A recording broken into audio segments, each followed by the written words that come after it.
आज हम बात करेंगे evolution of softwares in post production. वैसे तो फिल्म मेकिंग के स्टार्ट से ही बहुत सारे फिल्म मेकर्स और कंपनीज ने सॉफ्टवेयर्स के ऊपर, टेक्नोलॉजी के ऊपर काम करना शुरू कर दिया था। इवन के अगर हम बात करें अपने ही सब्जेक्ट की, नॉन लीनियर वीडियो एडिटिंग की, तो उसका भी जो सारा एवोल्यूशन बेसिकली सॉफ्टवेयर और हार्डवेयर के कम्बिनेशन से ही शुरू हुआ। थोड़ा सा अगर मैं पीछे जाऊं आपको, जब हम फिल्म स्प्लाइसिंग पे थे या फिर आप लीनियर एडिटिंग पे थे, तो उस वक्त कोई प्रॉपर कंप्यूटर इन्वॉल्व नहीं थे। लेकिन किसी हद तक जो एडिटिंग मशीन्स थी, उनमें भी कुछ सॉफ्टवेयर की टेक्नोलॉजी ज़रूर मौजूद थी। हम शुरू से बात करते हैं जब फिल्म स्प्लाइसिंग का दौर था, जब फिल्म पे ही एडिट होती थी, मैनुअल एडिट होती थी। तो 1924 में एक सॉफ्टवेयर बनाया गया। सॉफ्टवेयर कहना शायद इस वक्त मुनासिब नहीं, लेकिन मैं ये कहूँगा कि शायद एक ऐसी एडिटिंग मशीन बनाई गई जिसका नाम था मूवीओला।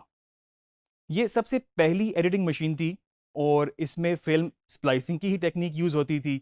और जो फिल्म के ऊपर आपके पास जितनी भी विजुअल्स होते थे, उनको प्रीव्यू करने के लिए आपके पास बेहतर मशीन ऐसी आ गई थी कि आप उनको प्रीव्यू कर सकते थे और उनको काटने के साथ साथ ही स्प्लाइस कर सकते थे, आप उनको जोड़ सकते थे। तो एक ये भी, इसने इस मशीन ने भी काफ़ी अरसा काम किया फिल्म स्प्लाइसिंग के दौर में, और इसके बाद इसके और फर्दर मॉड्यूल्स भी बनते गए। उसके बाद अगर हम बात करें लीनियर एडिटिंग के दौर की, तो लीनियर एडिटिंग का दौर टेप वाला दौर था। हार्डवेयर पे बहुत ज़्यादा काम उस वक्त डिपेंडेंट था। टेप्स इन्वॉल्व थी, मशीनरी इन्वॉल्व थी, बड़ी बड़ी पैचिंग इन्वॉल्व थी। तो उस दौर की अगर मैं बात करूं, तो 1971 में जो एक सबसे पहला एक एडिटिंग सिस्टम बनाया गया, उसका नाम था CMX 600। और इस मशीन में भी बेसिकली आपके पास क्या होता था, आपके पास दो मॉनिटर्स होते थे। और उन दो मॉनिटर्स में आप, एक प्रीव्यू मॉनिटर था और दूसरा आपके पास फाइनल एडिट वाला मॉनिटर था। और इनको एडिट करने के लिए आपके पास एक लाइट पेन की डिवाइस थी, और उसके थ्रू आप बेसिकली इसमें कट ऐड कर सकते थे और नेक्स्ट कट को साथ में जोड़ सकते थे। ये टोटल 6 सिस्टम्स ही बनाए गए। और ये बहुत एक्सपेंसिव एक सिस्टम था, जो कि हर एक कंपनी के लिए, प्राइवेट कंपनीज के लिए उसको परचेज करना मतलब बहुत ज़्यादा पॉसिबल नहीं था। ये बहुत ही महंगा सिस्टम था उस दौर के हिसाब से। तो ये टोटल 6 मशीन ही बनाई गई, और जिसको कुछ ब्रॉडकास्टर्स ने भी यूज़ किया और फिल्म मेकिंग इंडस्ट्री ने भी इसको यूज़ किया। 1980s में एक और सॉफ्टवेयर बना जिसका नाम था एडिट ड्रॉइड। एडिट ड्रॉइड भी बेसिकली एक एडिटिंग मशीन थी, और वो भी कमर्शियली बहुत सक्सेसफुल नहीं हो सकी। उसके भी कोई 24 सिस्टम्स बनाए गए। 1985 में एडिट फ्लेक्स के नाम से एक मशीन बनाई गई, एडिटिंग सिस्टम, और जो कि काफ़ी बेहतर साबित हुई। उसमें आप ये कह सकते हैं कि उस वक्त की 80% फिल्म मेकिंग जो थी बेसिकली उस मशीन के ऊपर कन्वर्ट हो चुकी थी। आपका पोस्ट प्रोडक्शन एडिट फ्लेक्स के ऊपर हो रहा था। तो अर्ली 90s में आप इसको कह सकते हैं कि पूरा एक रेवोल्यूशन था वीडियो एडिटिंग में और पोस्ट प्रोडक्शन में। 1991 में इसको फॉर्मली नॉन लीनियर एडिटिंग का नाम दिया गया, इस टर्म को। और इसमें बेसिकली आपके पास कुछ सिस्टम इन्वॉल्व हो गया। सिस्टम से मुराद मेरा कंप्यूटर है। और कुछ हार्डवेयर इन्वॉल्व हो गया। और उसके साथ साथ कुछ ऐसी मशीनरी, जिस तरह की अगर आपके पास टेप पे फिल्म रिकॉर्ड हुई हुई है, तो आप उसको कन्वर्ट करने के लिए, डिजिटाइज करने के लिए आपको वो रिकॉर्डर प्लेयर चाहिए हो। फिर आपको एक ऐसा हार्डवेयर चाहिए हो जिससे आप उसको पैच करके अपने सिस्टम के अंदर उसको डिजिटाइज कर सकते हो। EMC2 के नाम से एक सबसे पहला non linear video editing system बनाया गया 1989 में। इसको बनाने वाली कंपनी थी एडिटिंग मशीन कॉरपोरेशन। और इसके बाद मजीद सिस्टम बनते चले गए। एविड, जो कि अभी भी बहुत बड़ा नाम है, उसने अपना सबसे पहला सिस्टम एविड 1 के नाम से बनाया। और एविड अभी भी खासतौर पे पोस्ट प्रोडक्शन के सोल्यूशन और ब्रॉडकास्ट के सोल्यूशन देने में अभी भी बहुत आगे है। एविड ने कुछ लिनक्स बेस्ड और साथ में मैकिनटॉश को भी यूज करते हुए अपने सॉफ्टवेयर डेवलप करना शुरू किए। उसके बाद बहुत सारी और प्राइवेट कंपनियां भी मैदान में आई, सॉफ्टवेयर बनाने लगी, कुछ कंप्यूटर पूरे सोल्यूशन बनाने लगे, मैक के बनने लगे, पीसी के बनने लगे।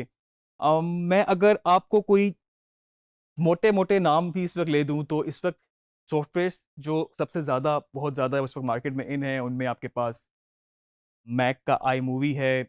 और उसमें आपके पास मैक की ही बात करें तो फाइनल कट प्रो एक बहुत मशहूर सॉफ्टवेयर है मैक का। अभी तक वो प्रोफेशनली फिल्म एडिटिंग और बाकी सारी चीज़ों में भी यूज़ हो रहा है। फिल्मोरा है, और पावर डायरेक्टर है। ईडियस है।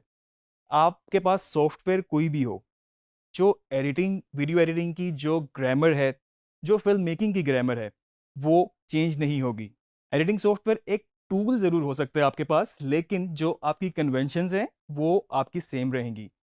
हर सॉफ्टवेयर कट लगाता है, हर सॉफ्टवेयर इफ़ेक्ट लगाता है, हर सॉफ्टवेयर में आप ऑडियो को ट्रीट कर सकते हैं, आप उनकी मिक्स मास्टरिंग कर सकते हैं। लेकिन जो फ़िल्म मेकिंग की कन्वेंशंस हैं, जो उनके रूल्स हैं, वो वही रहेंगे। तो सॉफ्टवेयर पे आपने ज़्यादा डिपेंड नहीं करना। आपने सिर्फ़ अपने स्किल्स के ऊपर डिपेंड करना है। आपने वो स्किल सीखनी है जिसकी वजह से एक अच्छी फ़िल्म बनती है, एक अच्छा एडिट बनता है। तो मैं अभी मेन सॉफ्टवेयर जो हमारा है एडोबी प्रीमियर, मैं उसकी तरफ आता हूँ। एडोबी प्रीमियर बेसिकली 1989 में पहला इसका सॉफ्टवेयर बना। 2002 के बाद एडोबी प्रीमियर प्रो वर्जन आया और उसके बाद उसके मुख्तलिफ वर्जन आते गए। एडोबी प्रीमियर प्रो इस वक्त पीसी में भी अवेलेबल है और मैक में भी अवेलेबल है।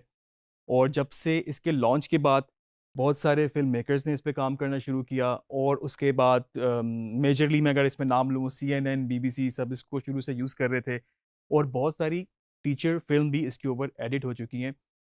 इसका मेन फीचर आगे जाके हम सॉफ्टवेयर में और भी इसको डिटेल में डिस्कस करेंगे क्योंकि हमारा मेन सॉफ्टवेयर आगे थ्रू आउट वीडियो एडिटिंग में यही रहेगा।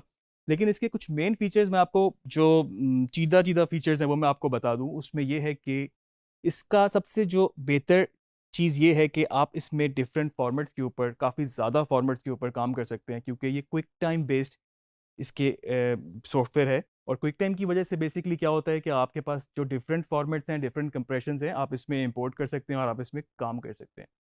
ये नॉर्मल कम रेज़ोल्यूशन से लेके बड़ी से बड़ी रेज़ोल्यूशन अगर मैं बात करूँ तो इस वक़्त 10K तक इसको रियल टाइम सपोर्ट करता है।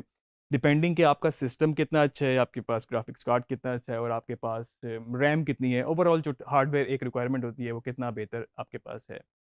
फ़िल्म में, ब्रॉडकास्ट में, डिजिटल मीडियम्स में आजकल जितने भी आप सोशल मीडिया प्लेटफ़ॉर्म्स देख रहे हैं, तो उसमें ये इस वक़्त मेजर सॉफ्टवेयर के तौर पे यूज़ हो रहा है। और सेकंडली सबसे बड़ी बात, जो आपकी फ्रीलांस मार्केट है, उसका भी ये एक बहुत इम्पोर्टेंट सॉफ्टवेयर है।